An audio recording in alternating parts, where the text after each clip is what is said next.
Hello again. Thanks for joining us for another edition of Spiritism, a closer look, evolution.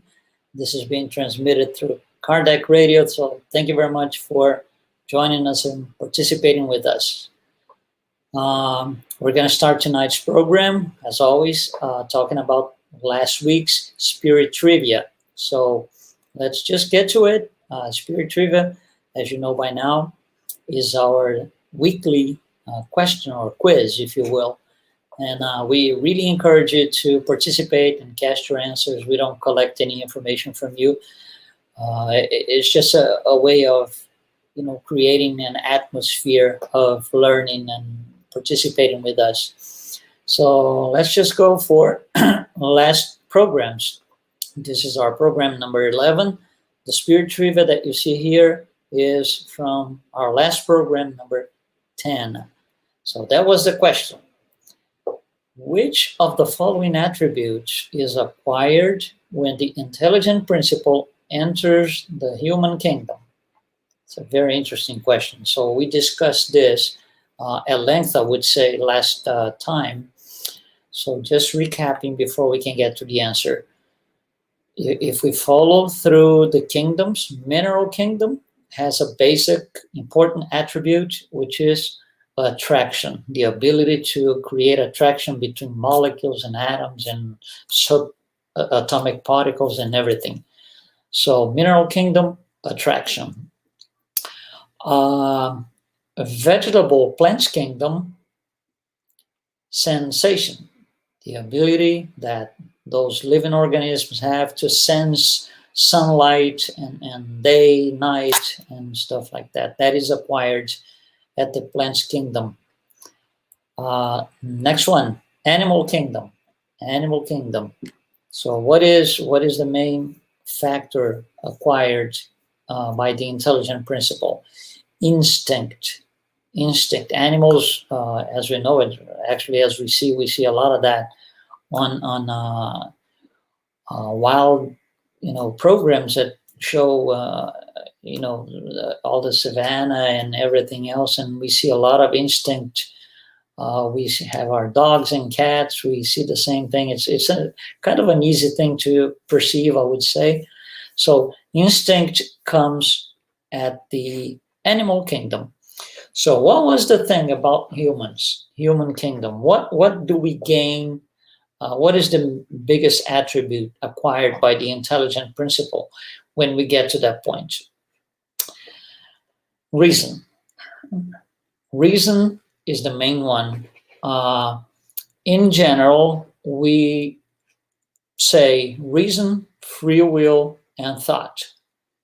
Those three are the big ones, but reason is the main one. Reason totally differentiates us from the previous kingdom, the animal kingdom. So reason, thought, and free will.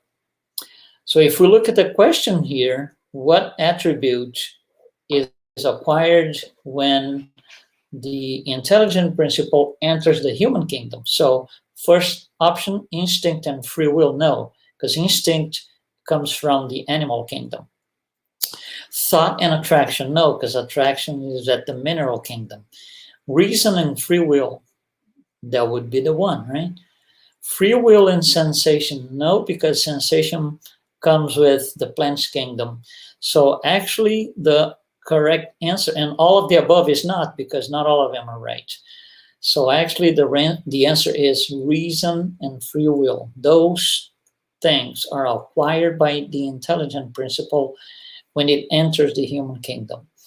If you have not been following us, or if you want to go back and look at some of our programs, you can go back to Kardec Radio. We have been talking a lot about the intelligent principle and things that are surrounding to that spiritual principle, material principle. So we really encourage you to go back if you're not following us. So that was Spirit Trivia for our last program. On our last program, we closed the subject kingdoms. Now we're going to go into the next subject, which I would call races. It's a challenging thing. Races is, I would say, it's one of these things that it leaves so many questions. It raises actually so many questions. And we got this book here, On the Way to the Light by Spirit Emmanuel. Okay, that's probably the best reference for studying races and Spiritism. We're going to get to this book next week because we are going to kind of prepare for studying at length what is being published on this book. It's incredible. It's very interesting, a lot of information, and believe me, you don't want to miss that. So let's talk about races a little bit before we actually go into the four main races that started many years ago. Spirit Emmanuel tells us that there are several different cycles in life. The planet has cycles. Everything in life are progressive cycles. That's really what evolution is, right? Progressive cycles. And for example, day and night, cycles of day and night, the four periods of the year, the four seasons of the year, same thing. Those are all cycles, but there are some cycles that are very long, much longer than the average incarnated life. So it's hard to detect and say. So Emmanuel comes to explain to us something that we need to pay attention. Very interesting. He tells us there's a cycle of 520,000 years. Yeah, 520,000 years. And he divides that in two parts, two halves. So two parts of 260,000 years. The first part he calls the period of activity. That's how he names it. And the second part he calls the period of rest. He does not provide any information on this second period, rest, so we don't know anything about it. But on the first period, the first half activity, he provides quite the reasonable information, actually very interesting information. And that's what we want to get to today. Okay, we want to cover this a little bit. He tells us that the period of activity, again, 260,000 years, is divided, as you see here on your screen. The initial period of 64,000 years, followed by 7 consecutive periods of 28,000 years. If you do the math, 64,000 plus 7 times 28,000, you will get to 260,000 years. Okay? So let's see what they're saying here. If we go back and start to analyze this, what is Emmanuel telling us with all of this here? Okay, let's take a deep look into this thing. First of all, if these are progressive cycles, where am I? Where are we now in the cycle? Are we close to the beginning? Are we in the middle? Are we close to the end of the period? We are about 3/4 of the way. Okay, so we are about 3/4 of the way from the initial 260,000 years and through the cycle. Well, let's put some markers here so that it makes a little more sense to us, right? The current cycle that we are in started in approximate, these are approximate numbers, of course, started 200,000 years before Christ. And if you do the math, 260,000 years, it will end on the year 60,000, of course, after Christ. And here we have the breakdowns for all these 7 periods. We're going to briefly look at those and pull out some of the information that was provided by Emmanuel. So first thing, Emmanuel gives us names to these periods so he can refer to this in words per se. So the first 64,000 years is what he calls the beginnings of future life. And everything else that comes after that, the 7 consecutive periods of 28,000 years each, it's called a race. Races have names. We're going to go through this in a minute. So we have 7 races following the initial period of 64,000 years called the beginnings of future life, meaning preparation for life, for future life. Again, the current period starts on the year 200,000 BC, and that's when the Neanderthal or Homo sapiens come online. Remember, if you have not following us, you can go back to our programs where we explain about the anthropoids, which is the transition from animals to humans. It's all explained. There's a lot of information in there. So the first humans are the Neanderthal, and they started living on Earth, their first human lives on the year approximate 200,000 BC, before Christ. Okay?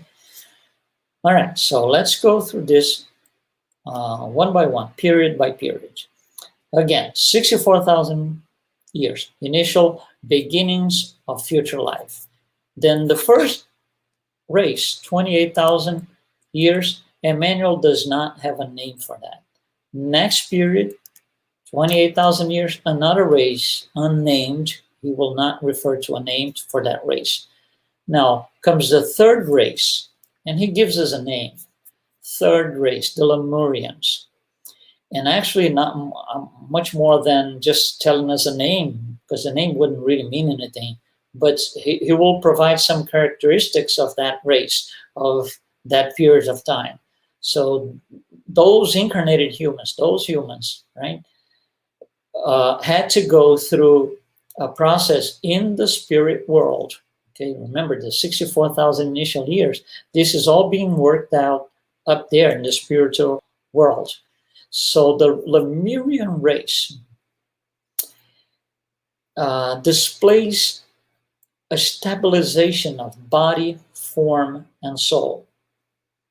Okay, so you see, the first 64,000 years plus the 2 first races will allow for work being done on the spirit world until we get to a stable body, a stable form, which is our main form, 2 legs, 2 arms, and so, and how the soul manipulates that body. So that only happened approximately, if you look at the timeline in the bottom, 80,000 BC.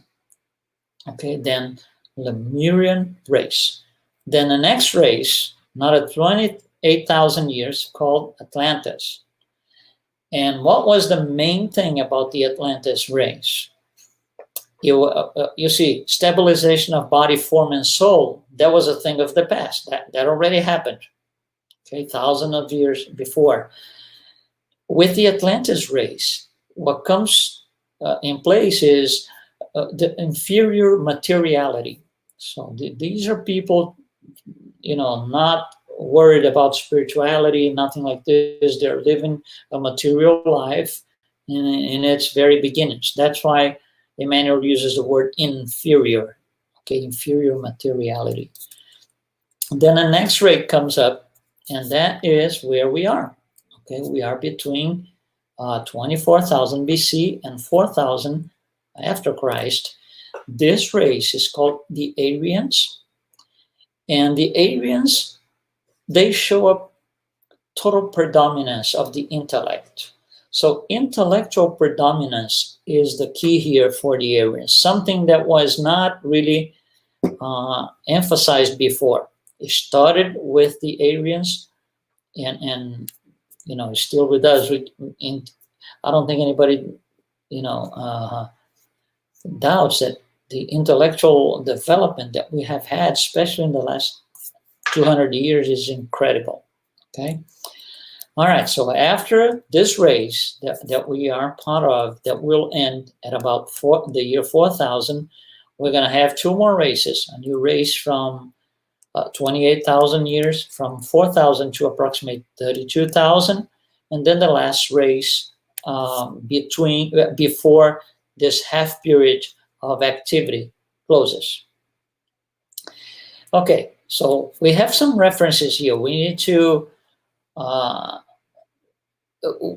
we need to understand a little bit more about these things. So let's go for a more interesting analysis here.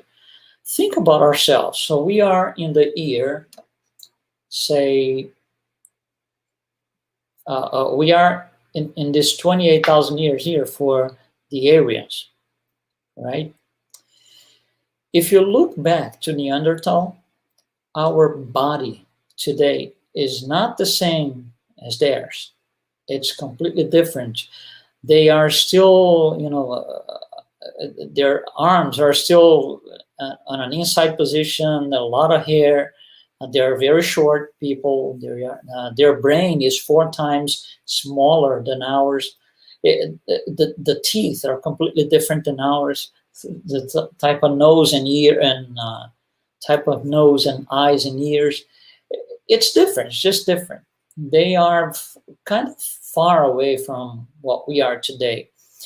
And if that's the case, and this is the key to all of this study here, if that's the case, the DNA that the Neanderthal carried is not the same as ours. It can't be, otherwise we would be just like them, or they would be like us.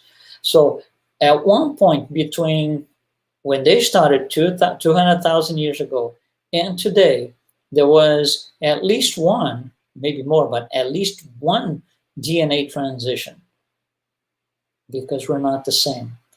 And when we go through all the Spiritist literature, plus including scientific literature, it becomes very interesting. There was a DNA change just before the Aryan race came on board. So the Aryan race starts at about 24,000 BC, so a little bit prior to that, there was a DNA change. The physical body became different. Of course, this is it doesn't happen just like this. It's not a snap of fingers. It's a process, but it became evident before the Aryans. So at the time this thing was discovered, this new body changed names because it was no longer a Neanderthal, so it was called Cro-Magnon. We don't use that name anymore in science, but that was the original name at the time. So this DNA, this body, had to be different from the Neanderthal. So now there's something interesting here for us to think. I go by analogy, I usually do this analogy. If I give you, for example, a very simple car, let's say a Beetle, okay, the Volkswagen Beetle, and I tell you, go to the highway and put all the speed you can. And let's just say that I can do, for all purposes, let's just say that I can do 100 miles an hour on the freeway. Then you say, well, I'm going to take you in the same car. I'm going to put you on an F1 circuit, okay, an F1 circuit, Formula One, and you do everything you can. I'm going to do the same 100 miles because more than that, I just don't feel comfortable. And then you can tell me, well, maybe the limitation is on the car. So instead of giving you a VW Beetle, I'm going to give you a real Formula One car. And you get on it and you put all the speed that you can. Most likely I'm going to do 100 miles an hour because the limitation is not on the physical part, which is the machine, the car. The limitation is in the intelligent principle. I can only do 100 miles an hour. Some people can do maybe 200. Some people can do 300. I can only do 100 miles an hour. So giving me a better machine, a more elaborated machine, is not going to make me pass that limit, because the limit is not on the physical parts. The limit is not material. The limit is the intelligent principle. If you switch the intelligent principle, get me out of the car, put another pilot, a professional pilot, things are going to change. Because with the same car that I can only do 100 miles an hour, he's going to do 300 miles an hour. So it's very similar to what happens here. If we have now a better DNA, if we have a more robust, more erect body, I can bring in a better intelligent principle, a more developed intelligent principle to operate this machine or this physical body. And that's exactly what happened. In order to operate these new machines, or in order to incarnate in new, more developed physical bodies, we could bring in, and it was done exactly that way. We had to bring in intelligent principles that were more developed than the ones that were here. Otherwise, we would have stayed as Neanderthal to this day. And that wasn't the case. So we kind of, if you will, quotes, imported spirits, more advanced spirits to help us here and operate more advanced bodies. And that's where this exiles of Capella come in place. This is something we're going to explain later, maybe not even on the next meeting, maybe on the next 2 meetings from today. But anyway, these exiles of Capella means in about that time, 25,000 BC, Capella is another constellation, and they had an orb that was going through more or less what the Earth was going through, and they were developing. Of course, they were better than us in terms of intelligence, in terms of morality, and in terms of physicality. They were better than us in all three. But for the Capella standards, morally, there were several spirits that were millions of spirits that were not really as advanced as they should have been. So what happened is, for the orb, in order for the orb to continue developing morally, these guys had to be sent somewhere else. These spirits had to be sent somewhere else. Jesus was called in and said, would you take these people, take them back to Earth, because they need a place to continue their development. It's just that Capella became inadequate for the purpose. So we can take them to another place where they are going to still be more advanced than the existing population or the existing spirits, and they will help those spirits to be better physically, morally, and intellectually. And at the same time, you kill two birds with a stone. At the same time, they will have the opportunity to develop themselves, do good things, and then recoup from what they were lacking and go back home to Capella. That was the global idea, the general idea. So Jesus said, oh yeah, I need them, because I need to make, I need better spirits on earth to help develop the morality on the planet. So these spirits start little by little to incarnate on earth, and that's how the whole thing happens. That's how we're going to explain next week. So stay with us, don't miss it, by the way. Anyhow, they start coming little by little. And there was a point where Jesus said, well, this is working well. Things are going well. We have a new DNA in place. We have a more, a better physical structure of a body. We have a better intellect. We have more morality than before, right? And I want the rest of these spirits from Capella. I want them all. Whatever you have left, send over here, because it's really beneficial for us on Earth. So the last batch comes in at once, and several thousands of spirits come on board, and that takes place at about 4000 BC. That's what is called that's the idea behind Adam, the first man in classic Bible thinking. So Adam, or the idea behind it, represents a huge group of spirits incarnated on earth, coming from somewhere else with a more developed, more advanced, intelligent principle that will help us. And that's, you see, this event, when you read the Spiritist literature, it has different names. Some people call Lost Paradise, Fallen Angels, Fallen Paradise. And the names, when you look at these names, they're not really very positive. They're kind of, those names are not really, they carry some negativity in them. And why is that? Well, think about this. Think that you have what you have today, okay? So you have your life, you have your things and everything else.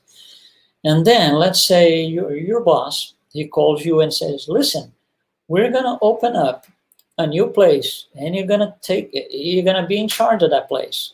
And you're leaving tomorrow and here's your ticket. And where's that place? In the middle of the desert in Africa, let's say, for example. Well, what happens when you get there? The first thing you're going to miss is, well, where's my car? Where are my stores? Where are the supermarkets that I go all the time? There's nothing like this. And then you go down to, more critical things like there's not a toilet, there's nothing. This is completely different than what I'm used to. And then you get to a point where you say to yourself, I was in paradise and I didn't realize that. I was in paradise and didn't see that. That's the idea behind the lost paradise, these fallen angels, because these people, they were in a much better place.